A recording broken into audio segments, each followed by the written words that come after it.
ഈ ഇടയ്ക്ക് വന്നൊരാൾ ഒരു നടൻ 1 കോടിയാ ചോദിക്കുന്നത് പറഞ്ഞു. ഞാൻ പറഞ്ഞു നിങ്ങളൊരു കാര്യം ചെയ്യും, 50 ലക്ഷം രൂപ കൊടുക്കും. പടം ഓടിയാൽ ബാക്കി 50 കൂടി കൊടുക്കും. പടം ഓടിയില്ലെങ്കിൽ അയാൾ നഷ്ടം സഹിക്കണ്ട, ഈ 50 കൊണ്ട് വീട്ടിൽ വയ്ക്കോ. ന്യായമല്ലേ?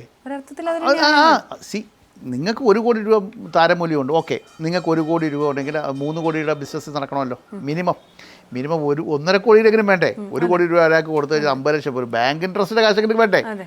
അപ്പോൾ അത് ഞാൻ 1 കോടിയാണ് മേടിക്കുന്നത്, എനിക്ക് ഇത്രയും ഇതുണ്ട്, എനിക്ക് ആരാധകരുണ്ട്, എനിക്ക് ഫ്ലെക്സ് ബോർഡ് കയറും, എന്നെ കാണുമ്പോൾ തിയേറ്ററിൽ കൈയടിക്കും, മാർക്കറ്റാണ്, ഓക്കെ, നമ്മൾ എതിർക്കുന്നില്ല.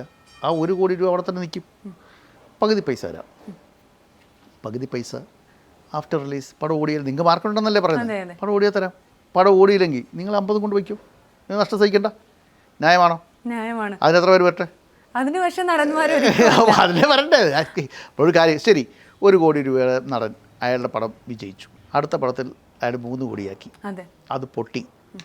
അതിൻ്റെ അടുത്ത പടം കഴിയുമ്പോൾ അടുത്ത പടം വരുമ്പോൾ അയാൾ 3 കോടി മേടിക്കുമോ 1 കോടി മേടിക്കുമോ? 3 കോടിയാണ് മേടിക്കുന്നത്. അപ്പോൾ ആർക്ക് പോയി? പ്രൊഡ്യൂസർക്ക്. അപ്പോൾ പ്രൊഡ്യൂസർ നഷ്ടം വന്നു കഴിഞ്ഞാൽ ചൂരുണ്ടെങ്കിലല്ലേ ചിത്രം പരിഹരിക്കത്തുള്ളൂ.